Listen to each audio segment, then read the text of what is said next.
시청자 여러분 안녕하십니까? VOA 뉴스투데이 시작합니다. 미국 국무부는 미국과 한국 등의 연합 군사훈련에 대한 북한과 중국의 비난을 정면으로 일축하면서 연합훈련은 방어 목적이라는 점을 거듭 강조했습니다. 최근 북한이 러시아와 이란 등과 함께 협력 강화 조짐을 보이고 있는 데 대해서는 우려의 입장을 밝혔습니다. 첫 소식 함지하 기자가 보도합니다. 미국 국무부는 미한 연합훈련에 대한 분명한 입장을 거듭 밝혔습니다.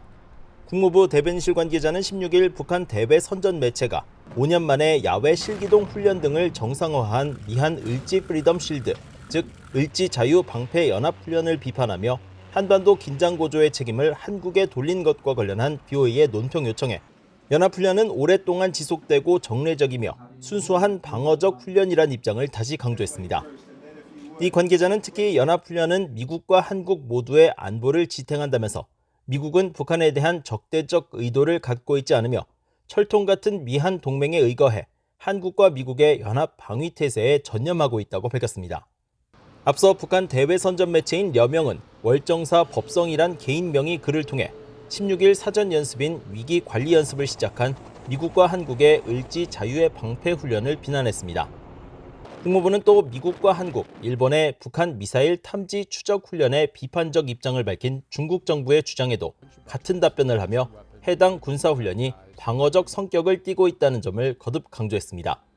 앞서 왕원빈 중국 외교부 대변인은 16일 정례 브리핑에서 최근 하와이 해상에서 진행된 미한일 탄도미사일 탐지 추적 훈련에 대한 질문을 받고 긴장과 대립을 격화시키고 상호 신뢰를 해치는 행동을 멈춰야 한다며 비판적 입장을 밝혔습니다. 이런 가운데 네드 프라이스 국무부 대변인은 정례 브리핑에서 북한과 러시아, 이란 등의 협력 강화 조짐에 대해 우려의 입장을 밝혔습니다. 특히 북한과 이란의 핵 협력 가능성을 묻는 질문을 받고 악의적이고 적의가 있는 행동을 일삼는 두 나라의 어떠한 협력도 우려할 만한 일이라고 지적했습니다. It's concerning to see two of the most acute proliferation threats the world faces. The DPRK, a regime that has, of course, already a nuclear weapons program, and Iran, a regime that has advanced nuclear program in a way that is of concern to us. 프라이스 대변인은 최근 북한 노동자가 우크라이나의 친러시아 단체 도네츠크 인민공화국과 루한스크 인민공화국 재건 사업에 투입될 수 있다는 보도에 대한 질문에 해당 지역이 우크라이나 영토라는 사실을 분명히 하면서 이는 우크라이나 국민들이 결정할 일이라고 답했습니다. BOA 뉴스 함지하입니다. 미국 공군이 미군의 핵심 전력 중 하나인 대륙간 탄도미사일 ICBM 미닛맨 3 시험 발사를 성공적으로 마쳤다고 밝혔습니다.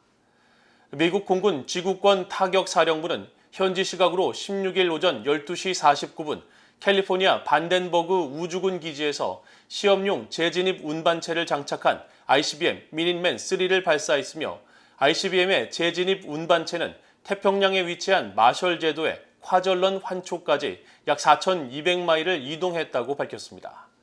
지구권 타격사령부는 이어 이번 시험 발사는 미국 핵전력의 준비태세를 보여주고 미국 핵 억지력의 치명성과 효과에 대한 신뢰를 주기 위해 이뤄졌다면서 미국의 핵 억지력이 21세기 위협을 억제하고 동맹들을 안심시키는 데 안전하고 신뢰할 수 있으며 효과적이라는 것을 보여주기 위한 일상적이고 주기적인 활동의 일환이라고 강조했습니다.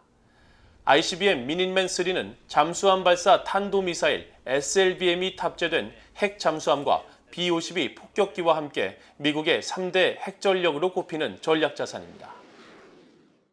중국이 미한일 3국의 퍼시픽 드래곤 연합훈련에 대해 비난한 것과 관련해 미한일 간의 강력하고 효과적인 3국 관계는 북한이 제기하는 위협을 해결하고 자유민주주의 수호와 우리의 공동 이익을 증진시키며 인도태평양과 전 세계의 법치를 강화하기 위해 매우 중요하다고 미국 국방부가 밝혔습니다. 마틴 메이너스 미국 국방부 대변인은 16일 관련 사안에 대한 VOA의 논평 요청에 중국의 비난을 일축하며 이같이 답했습니다. 미국 국방부에 따르면 미한일 3국 해군은 지난 8일부터 14일까지 하와이의 태평양 미사일 사격 훈련 지원소 인근 해역에서 실시한 다국적 퍼시픽 드래곤 훈련 중 미사일 경고와 탄도미사일 탐색 추적 훈련을 실시했습니다. 국방부는 이번 훈련이 2014년 12월 북한의 핵과 미사일 정보 공유를 위해 체결했던 미한일 정보공유협정 절차에 따라 진행됐다고 밝히고 최근 미한일 3국 국방장관 회담에 이은 탄도미사일 탐색 추적 훈련은 북한의 도전에 대응하고 공동의 안보를 보호하기 위한 3국의 의지를 보여주었다고 설명했습니다. 질 루비 미국 국가 핵안보청장이 한국과 일본 등을 방문해 영내 안보와 핵 비확산, 원자력 협력 등 다양한 현안을 논의했습니다. 루비 청장은 미국과 한국이 글로벌 포괄적 전략 동맹이라는 점을 강조하면서 서로 열린 자세를 취하는 것이 중요하다고 강조했습니다. 이조은 기자가 보도합니다. 지난주 한국 등 동아시아를 순방한 질 루비 미국 에너지부 차관 겸 국가핵안보청장은 한국 방문 당시 카운터파트들과 국방과 핵비 확산, 핵안보 문제를 논의했고 주요 과학기관들도 방문했다고 국가핵안보청이 밝혔습니다. 국가핵안보청은 특히 일본에 이어 한국을 방문한 루비 청장이 한국 외교부 당국자들과 만나 진화하고 확장되는 양국 관계와 영내 안보에 대해 논의한 사실을 강조했습니다. 특히 루비 청장이 한국원자력연구원을 방문해 미국 국가핵안보청과 한국원자력연구원 간의 강력한 파트너십에 대해 논의했다고 밝혔습니다. 또 한국원자력 비확산통제연구원을 방문해 비확산과 핵안보 분야에서 국가핵안보청과의 강력한 협력 관계에 대해 논의했다고 강조했습니다. 앞서 한국 외교부는 루비 청장이 한국에서 함상욱 외교부 다자외교 조정관을 만나 양국 간 원자력 협정과 군축, 비확산 분야 협력 등을 논의했다고 밝힌 바 있습니다. 특히 양측은 지난 5월 미한 정상회담에서 합의된 해외 원전 시장과 원전 연료의 안정적 공급 등 다양한 원자력 분야에서의 협력을 증진하기로 했다고 전했습니다. 루비 청장은 이날 성명에서 미국과 한국은 공통의 과제를 해결하기 위한 전문성을 갖추고 있다면서 양국이 글로벌 포괄적 전략 동맹으로 나아가면서 서로 열린 자세를 취하는 것이 중요하다고 강조했습니다. 루비 청장은 이어 이번 한국 방문에 대해 지난 5월 조 바이든 대통령과 한국의 윤석열 대통령이 원자력에 대한 양측의 의지를 재확인한 공동성명을 언급할 기회로 삼았다고 밝혔습니다. 바이든 대통령과 윤 대통령은 정상회담을 통해 원자력이 비탄소 생산에 필수적이라는 데 공감하며 핵 수출과 관련해 국제원자력기구 IAEA의 추가 의정서를 지키고 양국의 직접 재산권을 존중하면서 원자력 사용 확대를 위해 협력하기로 했다고 언급했습니다. VOA 뉴스 이존입니다. 북한이 탈중앙화 금융체계 디파이 플랫폼에서 10억 달러 상당의 암호화폐를 탈취해 전체 암호화폐 해킹 피해액의 절반 이상을 훔친 것으로 나타났습니다.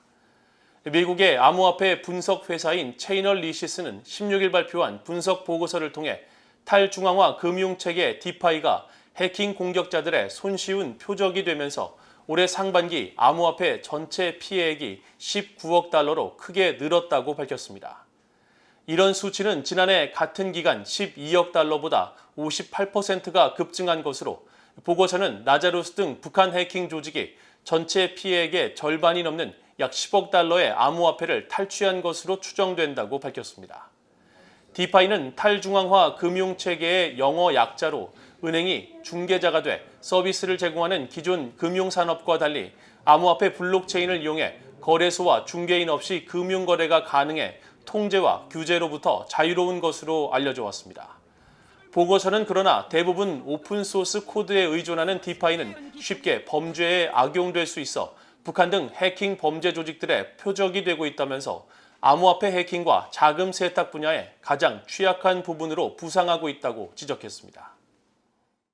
유엔 안보리 산하 대북제재위원회가 미국의 대북 지원 단체인 이그니스 커뮤니티의 대북 의료 지원 물자에 대한 제재 면제를 승인했습니다. 대북제재위원회는 최근 공개한 서한에서 유엔 안보리 결의 2397호 25항에 따라 이 단체가 북한에서의 인도주의 활동, 특히 평양 척추재활센터에 필요한 의료 재활 장비 반입과 관련해 신청한 제재 면제를 승인하기로 했다고 밝혔습니다. 면제 물품은 척추 운동기구와 추나 침대 등 50만 6천 달러 상당의 109가지 종류이며 면제 기간은 내년 5월 12일까지 9개월입니다.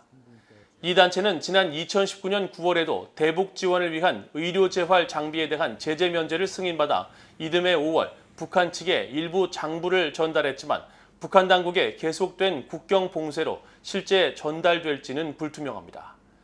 유엔 대북제재위원회가 올해 제재 면제를 승인한 사례는 이번을 포함해 모두 5건입니다. 이상으로 BOA 뉴스투데이를 모두 마칩니다. 시청해주신 여러분 고맙습니다.